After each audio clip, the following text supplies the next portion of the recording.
So I'm nicknamed Dennis. Hey, Dennis. Greetings. And let's go ahead and get this open. Do the moment of silence, recenter, and all that. Followed by the serenity prayer. God, grant us the serenity to accept the things we cannot change, the courage to change the things we can, and the wisdom to know the difference. Sorry, folks, for getting started a little bit late. Lunchtime was a bit crunched, and some of our members, including our facilitator for this workshop, aren't back yet. So we'll get started with some of the topics for this. We're going to have a presentation from myself on the Northeast Zonal Forum. Jeff, when he gets in here, will talk about the history of zones and Southeast Zonal Forum. Rob is going to talk about the Autonomy Zone. Roxanne's going to talk about CANA. And Eamon's going to talk about multi-zonal collaboration, EDM, helping Africa, fellowship development, things like that. And Lewis is going to talk about multi-zonal collaboration with Multi-Zonal Services Symposium. So this is all to give a perspective on zones, their possibilities, and what they are, because like I said earlier, zones are harder to pin down because they don't look like areas, they don't look like regions. There's something different, and they should be something different, but that also makes us feel challenged on, well, what is a zone? If all zones don't look alike, well, what is a zone really? Can it be something? So that's what we're going to be talking about today for this workshop. Oh, and thank you, Stephen. And I constantly need to be told to slow down. I get told that at the zonal forum that I chair. I get messages on my phone. So, yep. Speak up. Yes, Okay. please. You share right. Okay. Give me just a moment to turn up my volume, I guess. And get it back over to the Zoom screen. I'll go ahead and start off. Tell me, Stephen, I love you. There, does that, someone putting in chat. Actually, the member responsible for me getting roped into zonal service. So I will share my screen. I'll go ahead and start off with the Northeast Zonal Forum. Share screen. I want that one. Share. Da, da, da. Yay, it's working. Yeah. And yay, it's not working. There we go. Okay. Wait.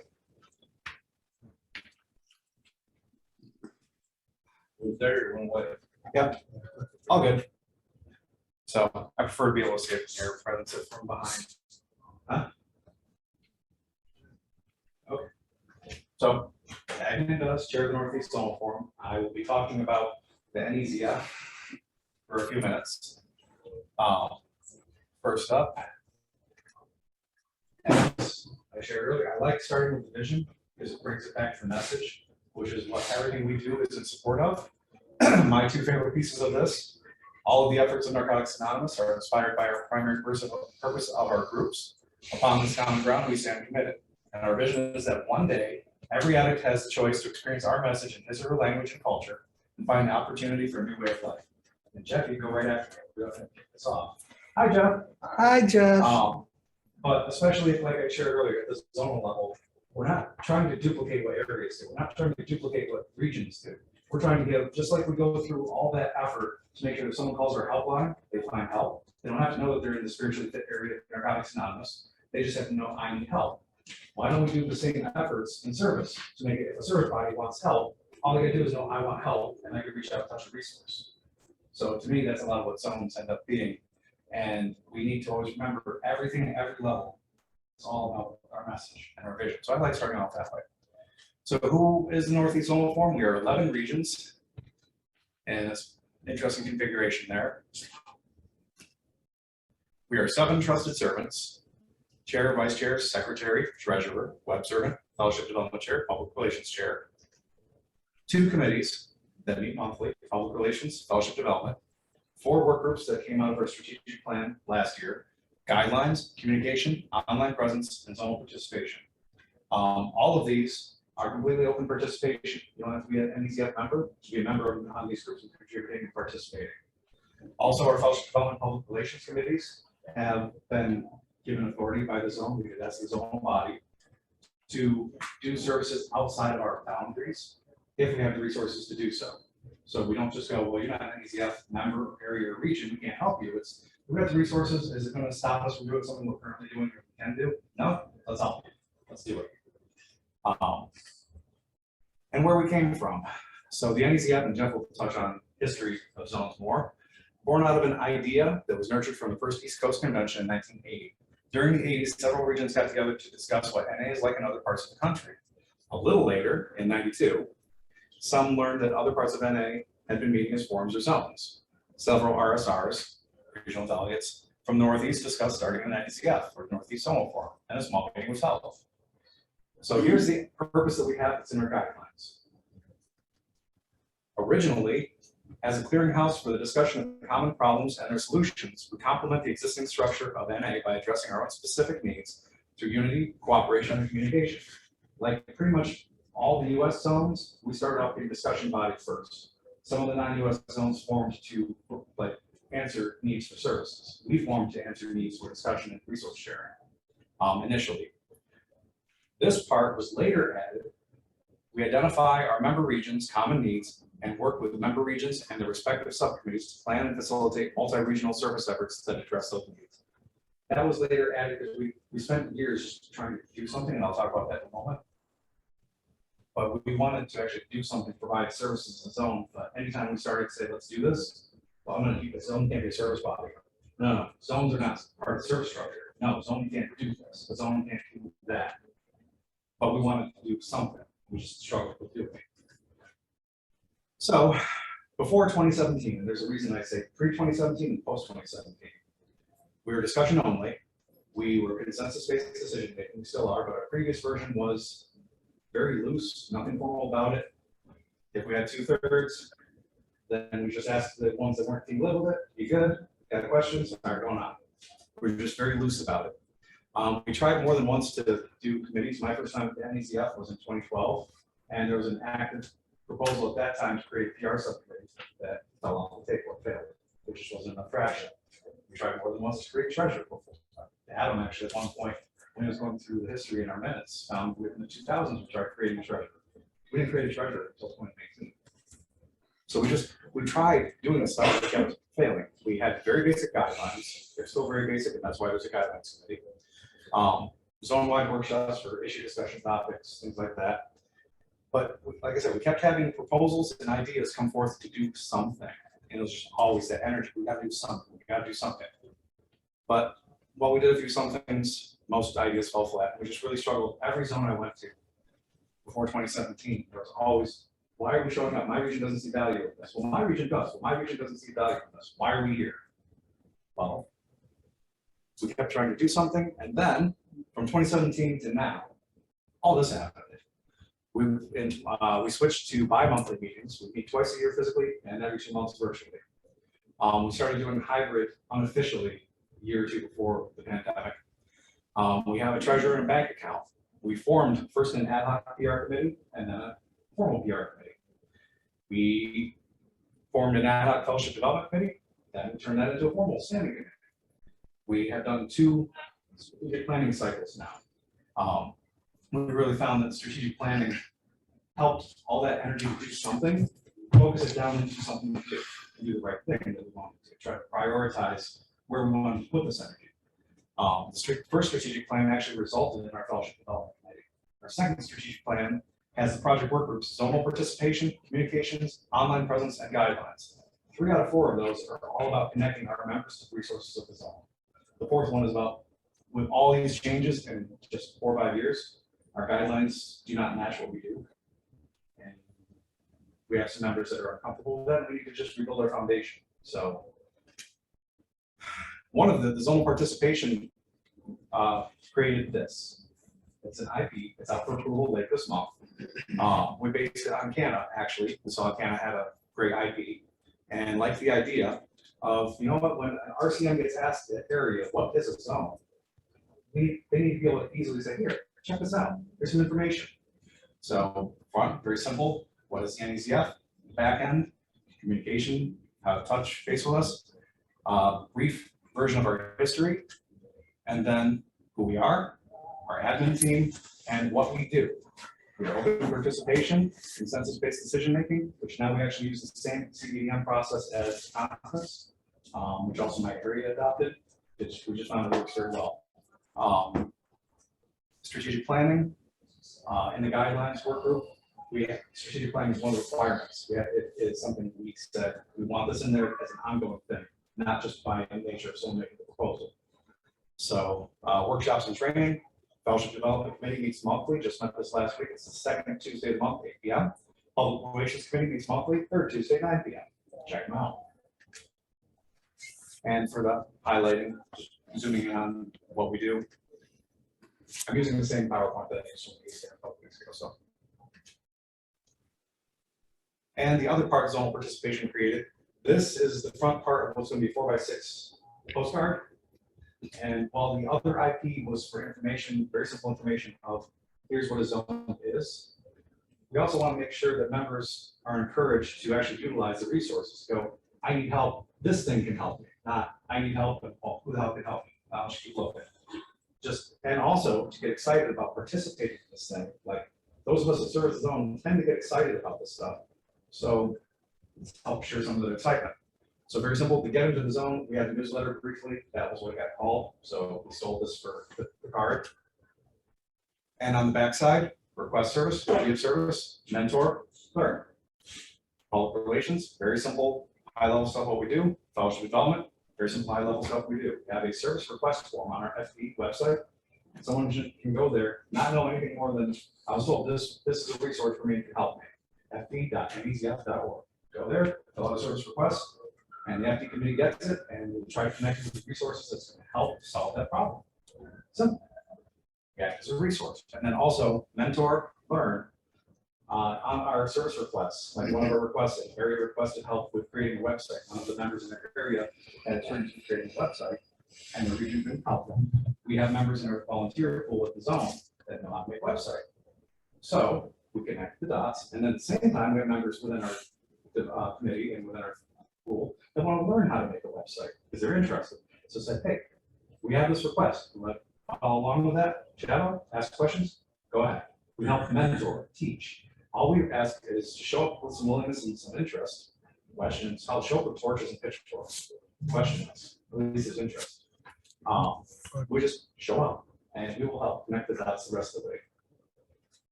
So the basic template for our project plans, there's our guidelines project. Zonal participation project, online presence. One thing about our website was originally created as a resource for delegates only, zonal participants, with our minutes, guidelines, that's about it. Over the years, it's been trying to get all the information that comes from the zone to our members as go through delegates, to RCMs, GSRs, all these different channels that their information kind of break down. I'm sure we've all experienced that.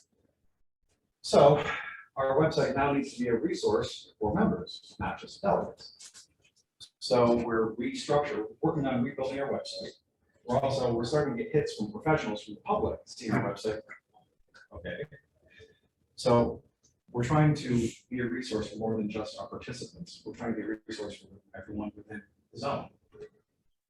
Communication project, again, with all the information that comes through, there's too much, typically too much for a delegate to channel into a report, into a region, and actually get traction.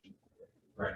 So we're trying to find ways to get the information out there. One of the things we just talked about for this is setting up on the website that we're developing, setting up some kind of project interface where people can see what projects we're working on, how to interface with them, what the status is, just a simple thing that we can touch what we're working on.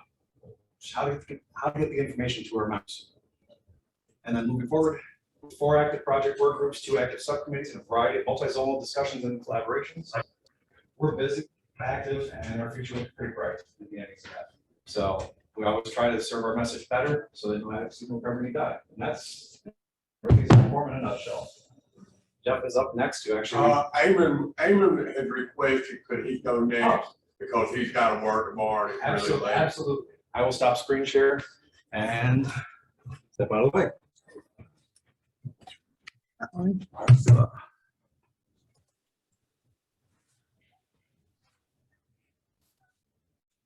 Thank you very much, Dennis. Yes, we're working tomorrow, and it's a little late until. So thank you very much for allowing me to go next. My name is Ayman. I'm an addict. it's a pleasure to be with you, and I would like to thank Dennis for the invitation. Thank you very much. Yes, if we look at the map of NA around the world, you know, you will clearly see that the last part of the world where there is almost no NA until now is Africa. Big parts of Africa, you know, is Northern Africa, West Africa, Central Africa, and you know, for us, I'm originally from Egypt. So, you know, it is our, you know, it's our neighbors. This part of the world is our neighborhood. It's very agitated part of the world. So maybe this is why it's not easy to carry on our message there. But we always we have something to do all the time, you know. We started these efforts of trying to reach out to other places in this many years ago. The NOWS has helped us a lot. If I remember well, just before the pandemic, we were on an FD trip to Jordan, and it was really a successful group. There was one group there with 3 meetings a week. We made some workshops, and aside from the workshops for the groups, we were very lucky to have maybe 6 or 7 meetings with officials from the country, people from the police, the Ministry of Interior. They have, you know, they have this law there that says that if you commit a felony, and before getting caught, you just go to the police and say that you have made this felony because you were under drugs. They will take you to a center. They will not judge you. They will put you on a center, very sophisticated center. So we went to visit the responsible persons there, and we had the presentations with them. We also met with the Ministry of Health, NGOs, local addiction hospitals, government, and the private sector.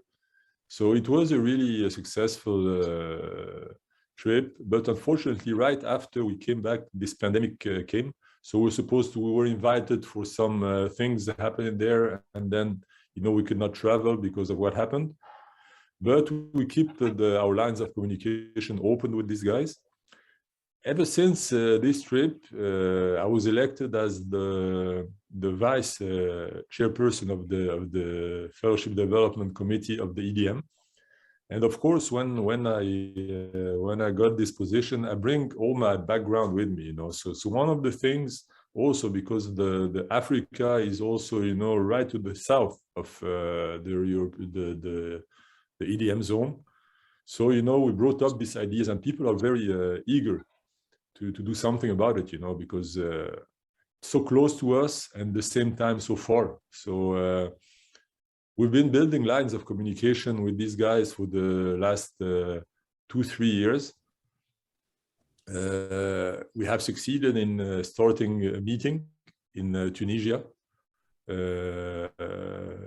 We have made some PR presentation to officials there, and now there is a steady group, and we have through the NOWS office in Brussels, we were able to send them some literature.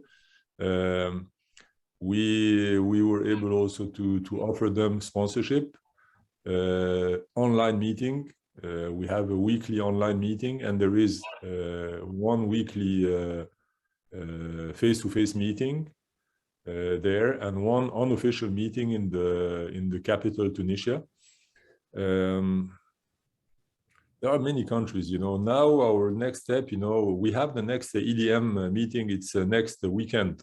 It will be in Rome this time.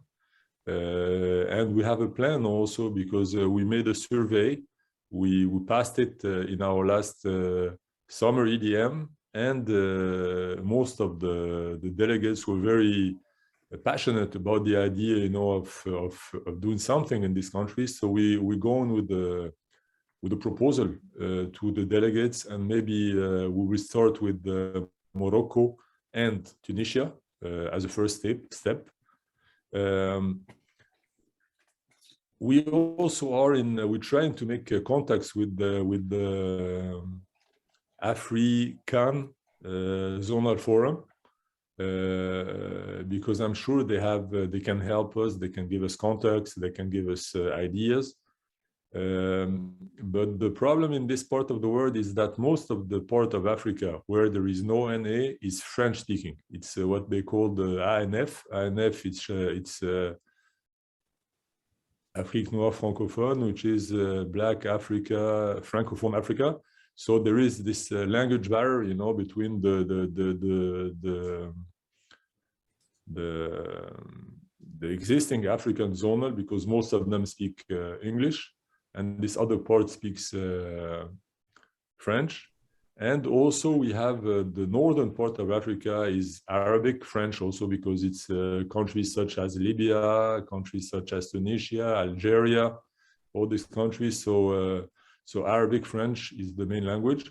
We are working on, we have started a WhatsApp group, you know, trying to gather meetings, bringing people from different countries from there.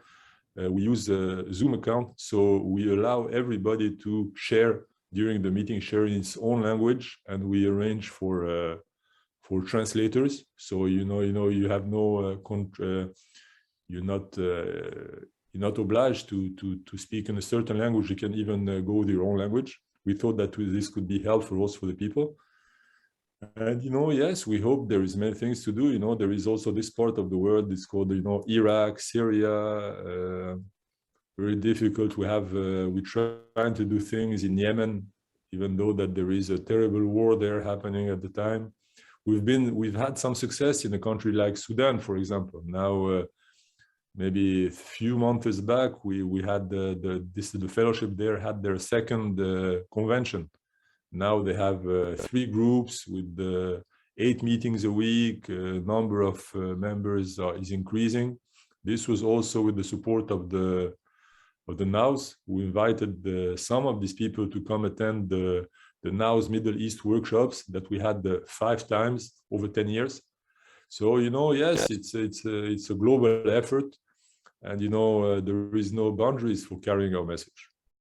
So thank you very much for letting me share. And I will listen to you. Thank you. Thank you for sharing. Jeff? Hi, everyone, my name's Jeff. I'm an NF. Hey, Jeff. I was asked to do a brief little history of zones and then the Southeastern Zone Forum. Anyone know where zones came from? Where zones come from, Louis? They came from the World Service Conference, a bunch of you from the Midwest. No, they actually came from Europe. Well, actually, Anyone ever heard of the WSC International Affairs Subcommittee? Okay, it was a brief subcommittee for about 5 years, from 1982 to 1987. There are only 2 of us remaining that are still alive. Okay, myself and the other person, Mary Mann, is the second one. And it was a brief subcommittee.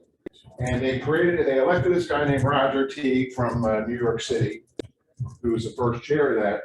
And Roger was from Ireland originally, like 100 years ago, prior to that, and had a desire to go to Ireland. So he became the WSC International Affairs Subcommittee chair and got the WSC, that's give him an airline ticket over to Ireland, which of course he didn't do anything other than meet a few addicts that were there. Now you got to remember, up until 1980, the World Service Conference was misnamed, okay, because there wasn't any meetings outside the United States. Okay, the WSC was basically a United States Service Conference. Okay, it wasn't until around 1980. It was actually before that, but we didn't find a lot of these meetings going on until pretty much 1980, late 70s. So we had the WSC International Affairs, which was meant to start NA, okay, around the world, and so went over to England. Met some people there, and the English Fellowship started to get together, and they had the first European Service Conference was in 1983.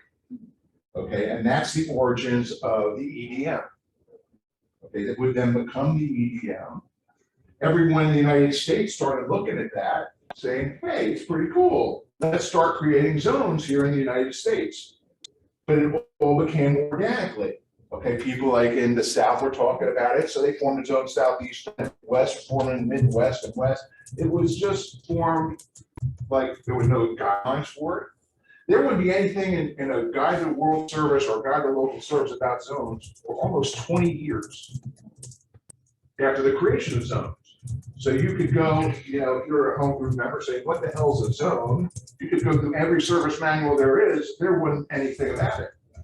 Okay, zones were created organically, and it took World Service about 15 years to say, hey, this thing might stick around. Let's put it in the guide to service. Okay, and so zones started creating organically, as you know, Dennis has explained, with the Northeast and around the U.S., around the world. So that's how the U.S. zones really got started, but it came out of Europe. Europe was the leader, and Europe is still the leader in zones because they had a head start. Okay, and they've always had that head start, and they've always been very focused on what their goals are. Here in the United States have been a lot more scattered because we didn't really figure out what we were going to do with these zones that we were creating. And that's the story of the Southeastern Zone. Just like the Northeastern Zone, we met for maybe 15 years, still trying to figure out why are we meeting. We met 3 times every 2 year, and once went to 2-year conference cycle. Once was at the World Service Conference, and if you've been to the World Service Conference, you know when you're having your zonal meeting at the conference and everyone slept maybe 2 hours for a week, it kind of goes quickly and not really gets done. Okay, so we met once there for no reason. We met once for the car. We would do originally a car, we'd come to Macon. Okay, it was where it originally started, and all the Southeastern Zone we would have every 2 years, everyone would drive to Macon. It was great for the first 2 years. We get fans coming from both sides of the state. We'd be driving to Macon, and people from the Carolinas would come, and Alabama would come. And it was great for a couple of years. And then eventually, after time, no one really wanted to go all that much anymore. But it was still, we still meet every 2 years. And then we meet at the Florida Service Symposium and have breakfast. Okay, and that was what we used to say to people. We'd come back as our delegates always say, well, what did you do for the zone for 2 years? We ate breakfast. That's the service that was being provided for 15 years. That's the only real service that we did. Well, became an RD, and I had a friend of mine, Kevin, became the AD, and we've been discussing this for years at Region. Okay, and we brought it to Region saying this is a waste of time. So they told us, why don't you go? We talked about going to the Southern Zone. We said, we'd like to check out the Southern Zone and move to the Southern Zone. They said, go check it out. Well, we went there, and this is about 6, 8 years ago. We went there, and we checked it out, and we said, we're joining. Okay, so we moved from the Southeastern Zone to the Southern Zone. Now, there's a good lesson in this story. A lot of people here have a lot of time in service.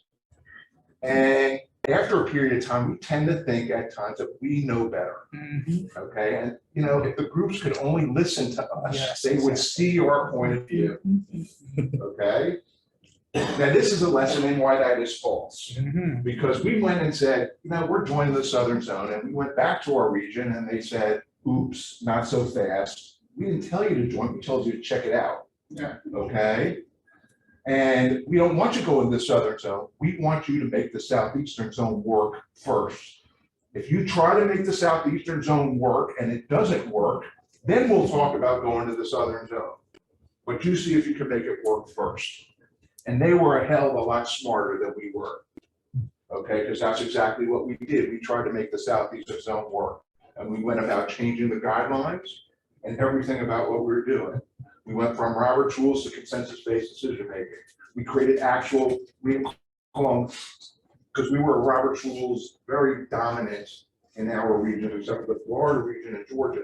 But all the other regions were really dominant Robert's rules. We said, we're going to consensus-based decision-making. We're going to create work groups and not subcommittees, not a little garbage, stuff like that. We're going to create actual task forces and work groups. And so we created something called, we had something that was going on in South Florida that we knew we could expand on. And that was something called additional needs.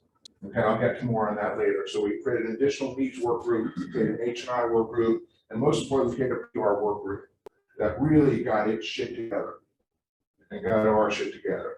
what we have is, number one, with the two, and we have a BMLT work group, okay, and a web survey. And one of the things that we had been doing in the Southeast for a long time is we got lucky. We had seen that every tech weenie in NA lived or was a part of the Southeastern Zone. All those guys that you called to help get you started on your Zoom meetings for your home groups, those were all people you were asking would seem to be from the Southeastern Zone. We were always just had the tech people here, so we were always doing hybrid meetings. We've been doing hybrid meetings for 6 years or something. We used to do CAT workshops for our GSRs and regional members, and all the other RDs would actually be doing online. And we get people like every time, I wish Lucy was here, because she could always be coming and stuff like that, all the other delegates. We'd have more delegates from around the country 10 years ago coming to our regional car workshop than we have regional members coming to our regional car workshop. You know, so we had a lot of tech guys. We were doing technology as well as PR, starting with the BMLT and getting a zonal, basically a zonal headline. Okay, a zonal website with all our meeting lists, all our meetings on it, on the BMLT. You know, and then with all the other technological stuff that goes along with that, and then doing a helpline for it. Like in Florida, we have a state helpline that covers all meetings in 3 regions. There are 3 regions that covers Florida, and we have the ability, we have a meeting list that results from that. But the important thing, and one of the things we do is additional need. I want to bring that up because you saw today Jocko, okay, the other meeting. The first blind person to serve in zonal service ever, okay? How many people here, other than say, have ever seen a blind person in an NA meeting? One.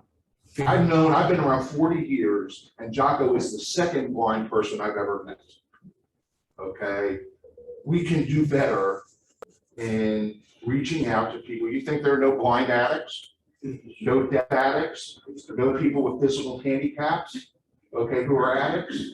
Okay, there are plenty of them, and we can do better reaching out to them. And so we have an additional needs task force that's exactly what they do. They're creating the groundwork for reaching out to those members. Okay, and you know, and this is grounded, the only one in the fellowship. But now, as a result of that, they're doing additional needs in Brazil. You saw them here, and then also in other zones are starting to get involved in additional needs. Okay, and that's when we get to the idea of collaboration. Okay, that's where collaboration really works. You got one zone doing something that the other zones aren't doing, and we can get together and have it done nationally or internationally. Okay, together we can.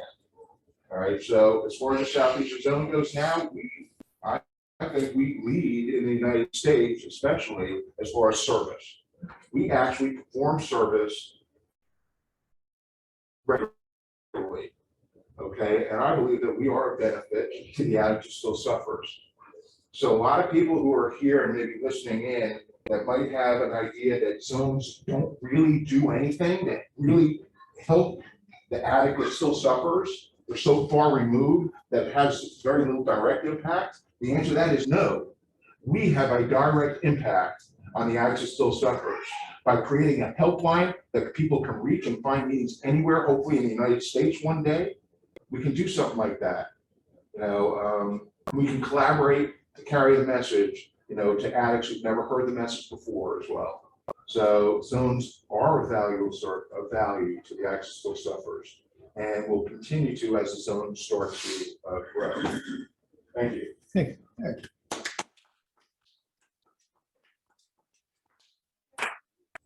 Yeah. How does Bermuda fit in as far as the helpline goes? How does, excuse me? Isn't Bermuda part of The Florida region, and Bahamas is part of the South. Bahamas? I'm sorry. Well, how do the islands fit into the phone system?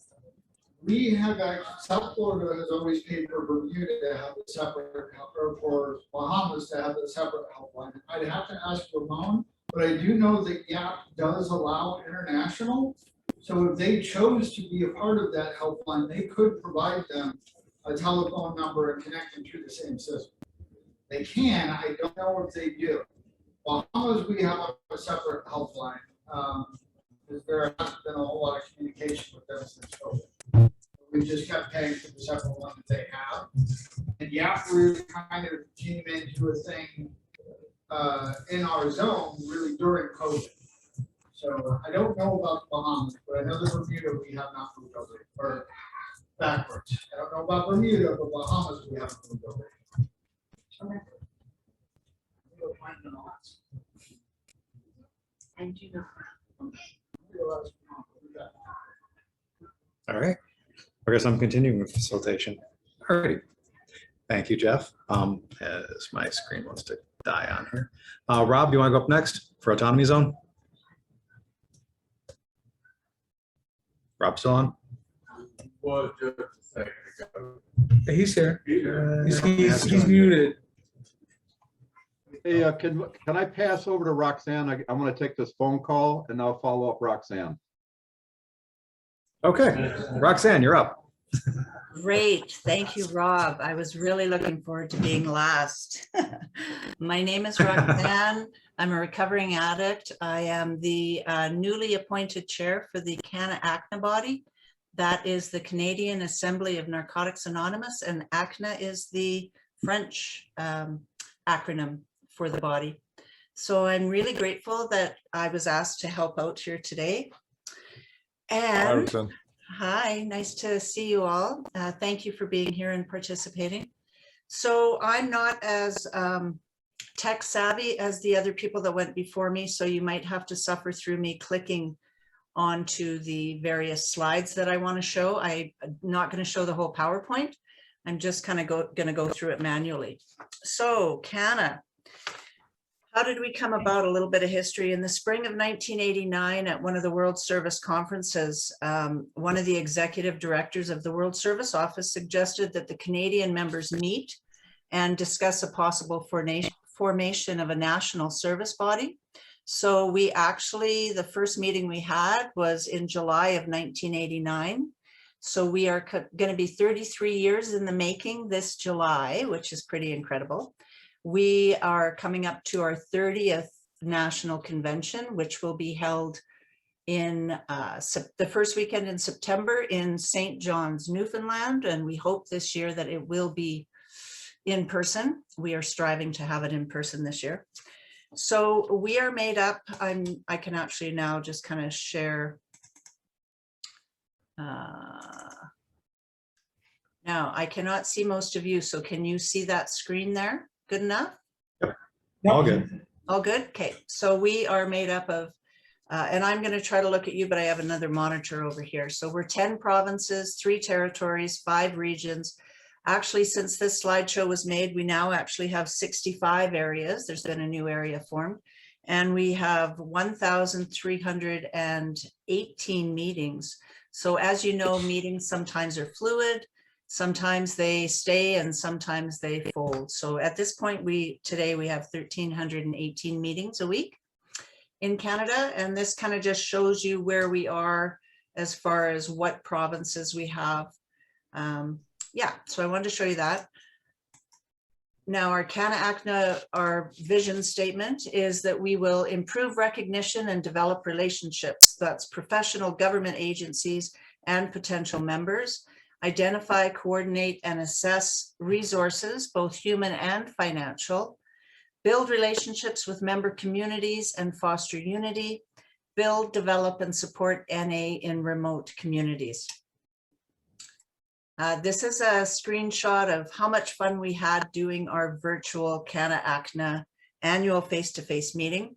We have 4 meetings a year. We have, well, usually we have 3 on the Zoom platform, and then we have 1 face-to-face. And as everybody's aware, with COVID, we've had 2 face-to-face annual assemblies on the Zoom platform. So this just shows, look how much fun we have. Look at all the smiles and the laughter. It's not, you know, I think if you're not having fun in service, then you should change the kind of service that you do. So that's a little bit about how we got to start.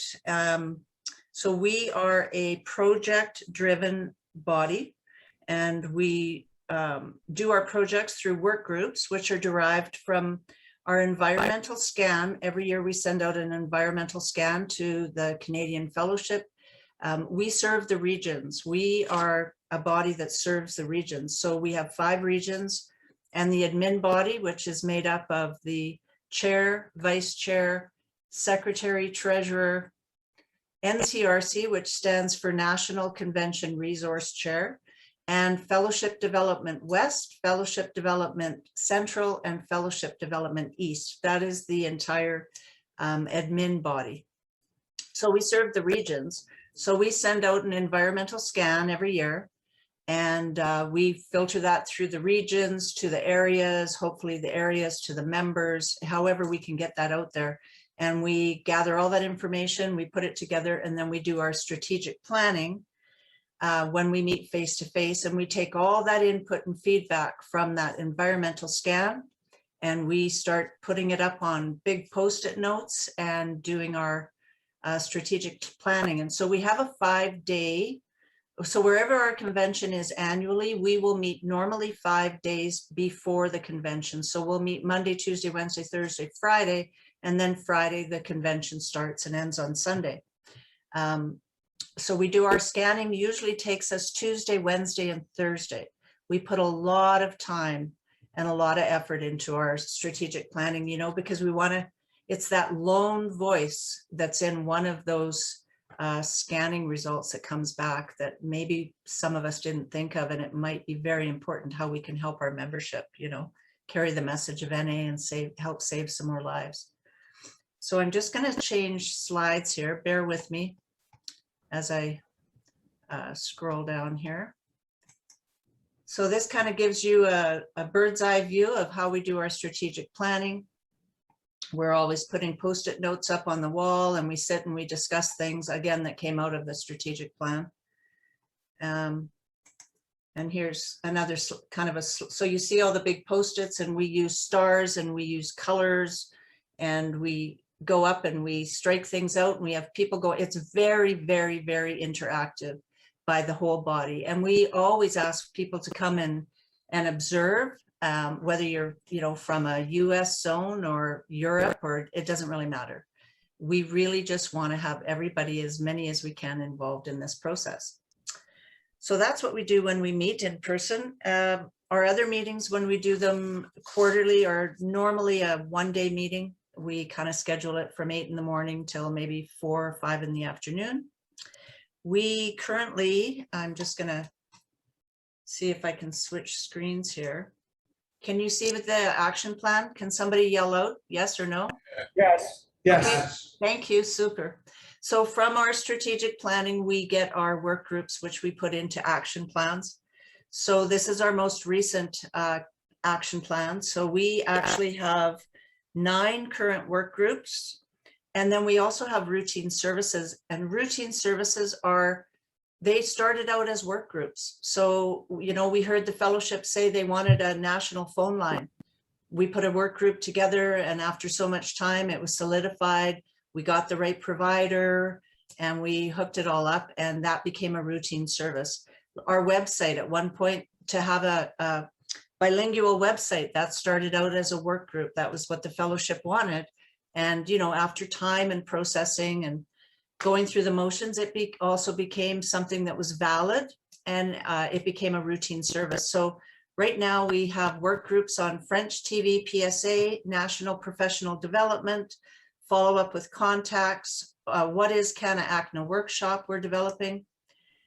We have offer attendance at regions, which actually we just got our first request. This just happened in October last year, and we got our first request to come to Saskatchewan. They're having a convention and they want to have Canna put on a workshop for them about the guiding principles, the traditions.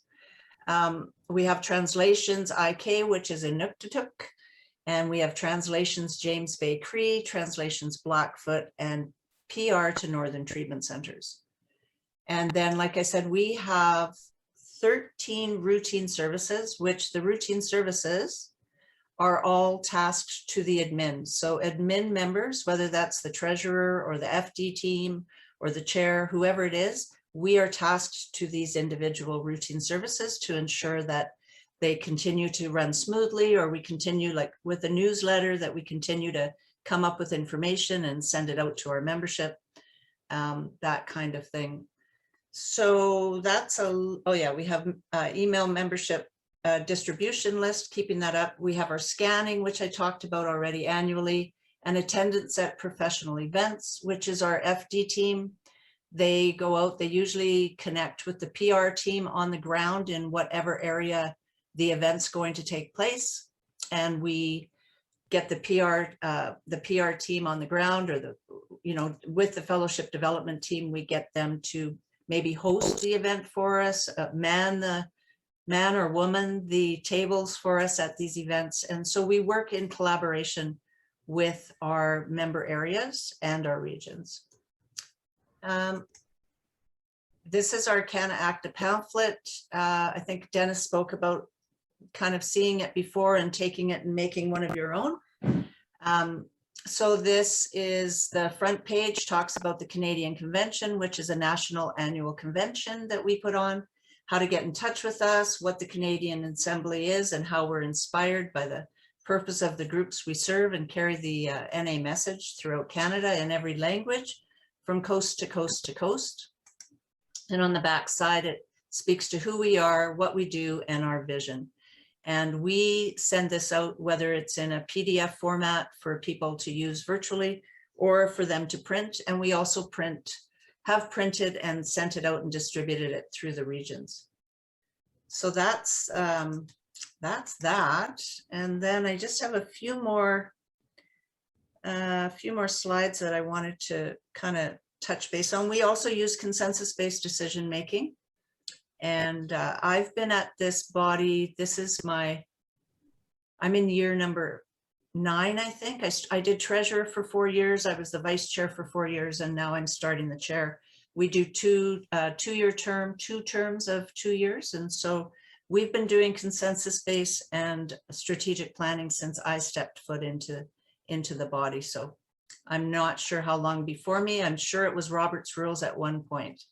I just don't know when it changed hands. And then I just have a couple more here. Can you see this, the information? Yeah, we're good. Okay, thank you. The information pamphlet, IP number 1, we've translated it into Inuktitut, and we are just waiting. One of the things that we do struggle with is finding people who can help us with back translations, so that it is intellectually proper when it is read out in that language, right? So we have had translations going for several years before I came to this body. And I can tell you that's where we struggle, is with the translations. There aren't enough people, and they're always wanting somebody who is in a 12-step fellowship because of the language, right? We have our own language. So if you know anybody that can help with translations, please do shoot me an email at chair@cannaacna.org. I would really appreciate any suggestions or help that could be sent our way. So we've got some pamphlets that we've done translations on. And then I just have maybe one more slide here, and then I will be done. You just give me a moment.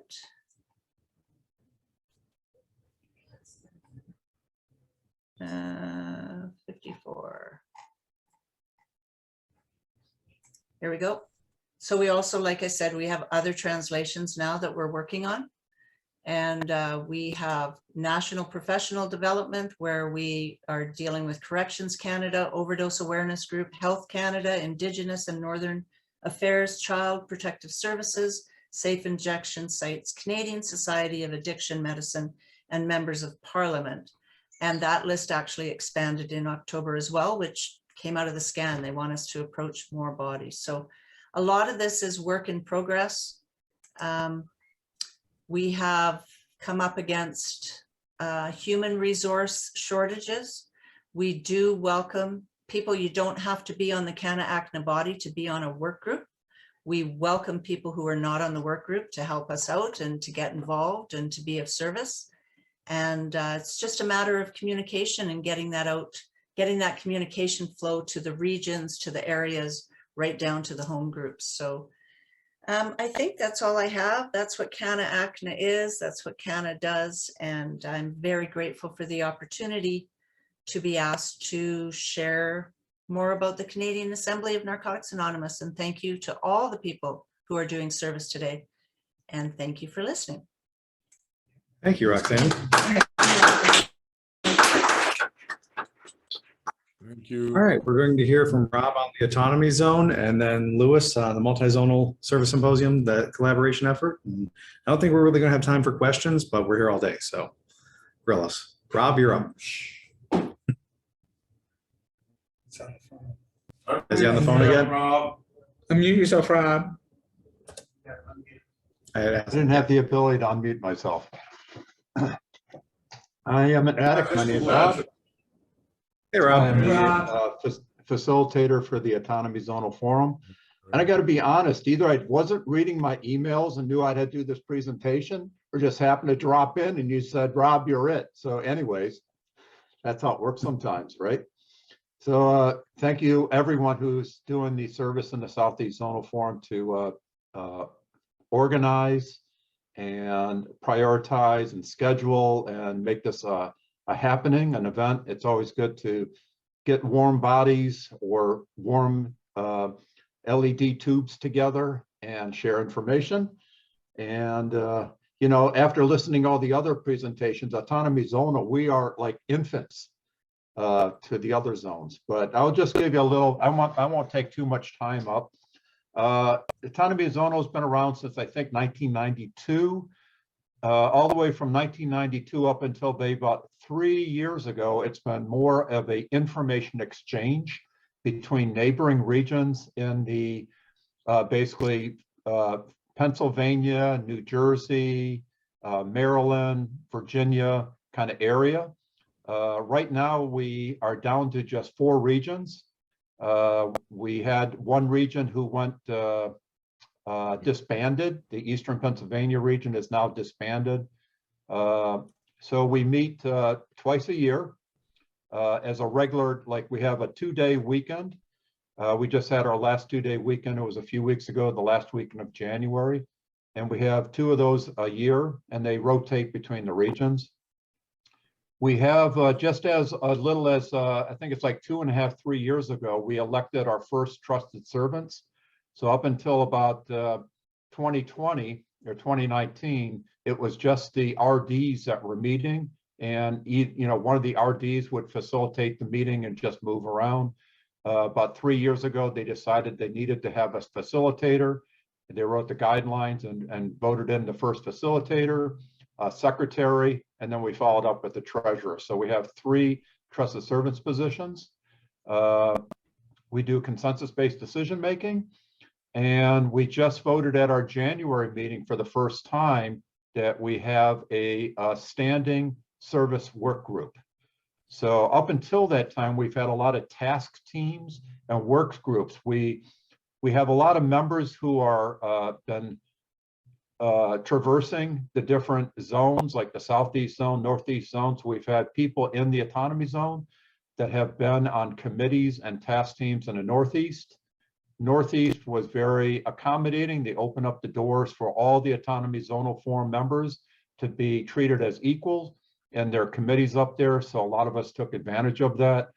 We started comparing where the Autonomy Zonal was to the other zones and finding out where we could expand. So our service work group right now doesn't have a name other than service work group. It's a combination of fellowship development, IT, public relations, and everything. So right now, we didn't want to separate those tasks. We just kind of put it all together. We don't have anybody leading it right now. We just approved the guidelines to get it off the ground. Yeah, I'm not sure, you know, a whole lot to say here. Like I said, we haven't done any real public relations event or fellowship development, but we do on our 2-day weekends. We do have, like the last one we had a conference, agenda report, CARCAT workshop. We had some World Board members come in and participate. We've had speed sharing at some of our 2-day weekends. where it's very popular. We've had hypnotists come in and do some hypnotism. You know, what is a zone? Who is a zone? And I think, I don't know if this is common, you know, the Autonomy Zone participates in the US meeting of the zones and also the virtual meeting of the zones. And we're still trying to educate our region and our members, like, what is a zone? What does the zone do? So we're still working on trying to carve that out. Like I said, Autonomy Zone, we're kind of young. I'm not going to take up a whole lot of time. I'll leave it room for any questions at the end, but thank you for allowing me to have a few moments here. Thanks, Rob. And Louis. I'm Louis, I'm an addict. Hey, Louis. And I'm here to talk about this. He's wearing one, and I've noticed several people wearing the t-shirt from the Multi-Zonal Service Symposium. And what's kind of nice is that, unlike me, Dennis and George are not from one of the zones starting responsible for this. You know, and it's interesting, you know, Lucy is here. She was one of the people who were some of the people who started it.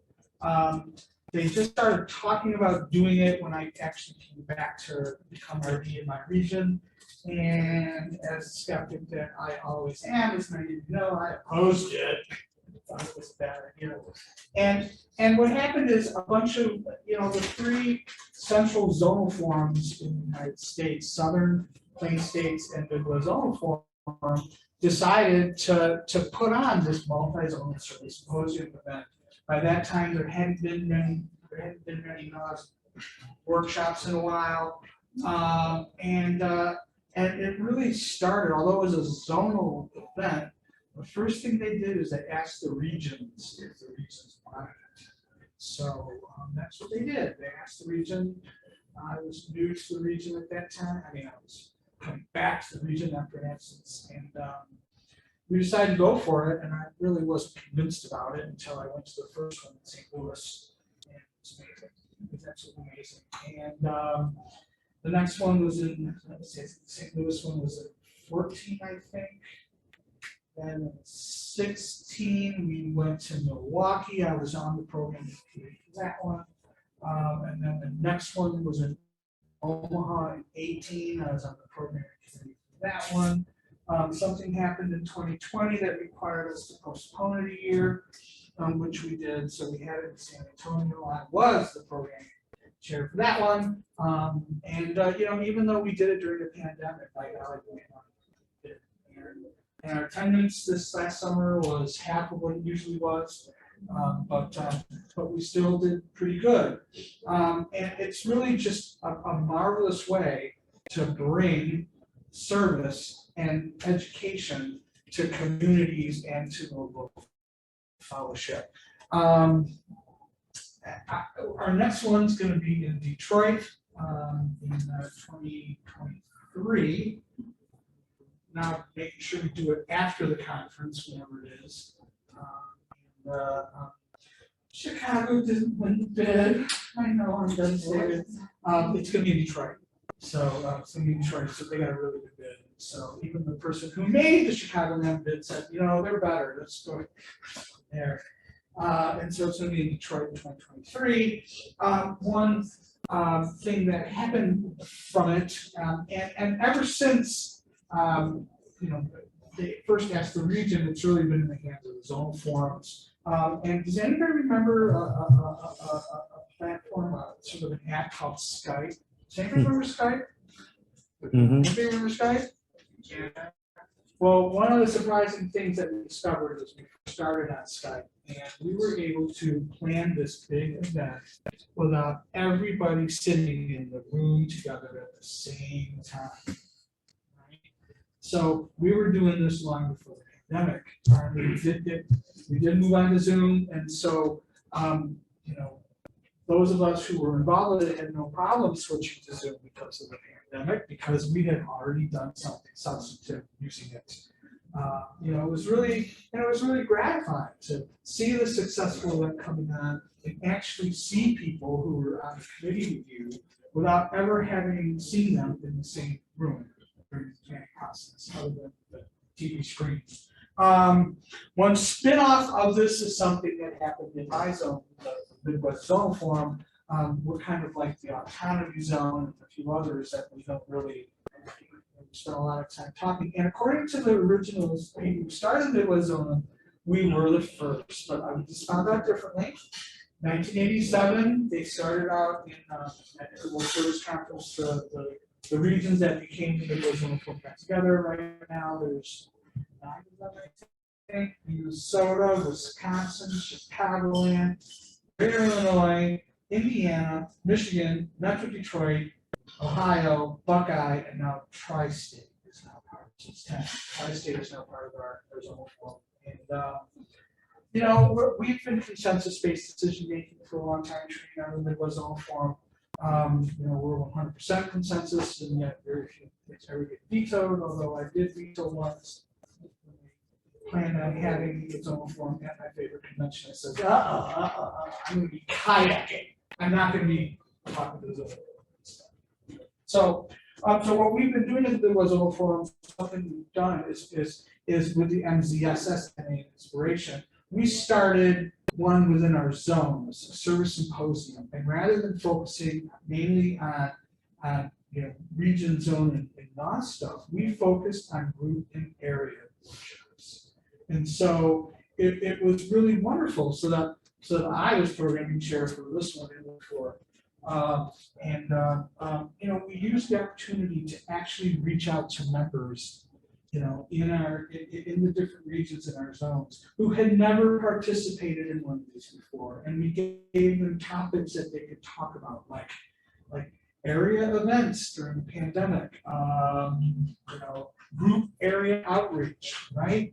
Things that people who are doing service at area can talk about.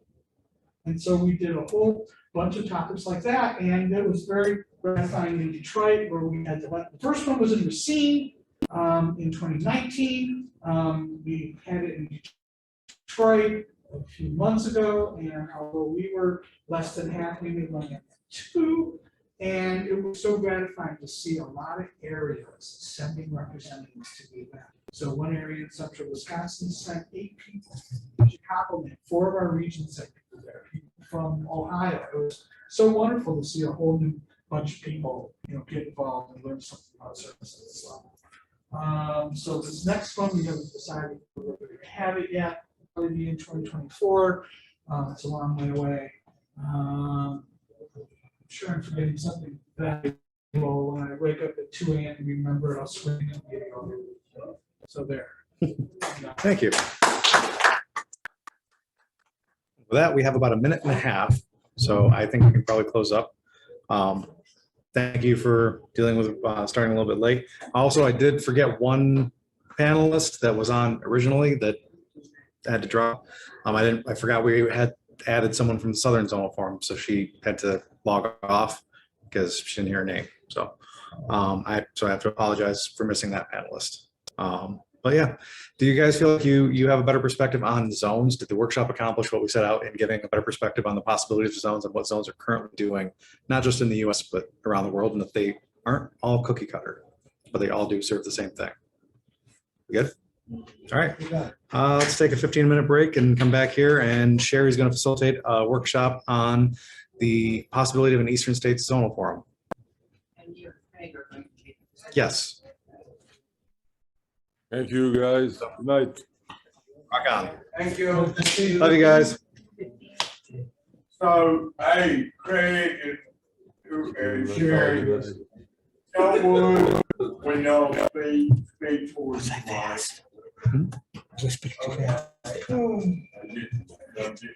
Okay. I'm getting maybe city, don't get my ass. The next one is the merging of the zones, right? Can I make a quick phone call? Dennis just did it, right? I don't know how he did it. PowerPoint. I'm setting up your PowerPoint now because I figured you might want that. So Yes. Thank you. And if we got the most. Yes. one, Yes, the one you said, the updated. yeah.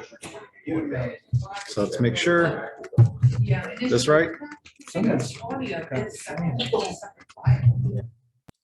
There you go. Yeah.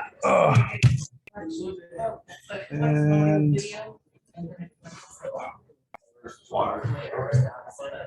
But if it's, Spoke about this.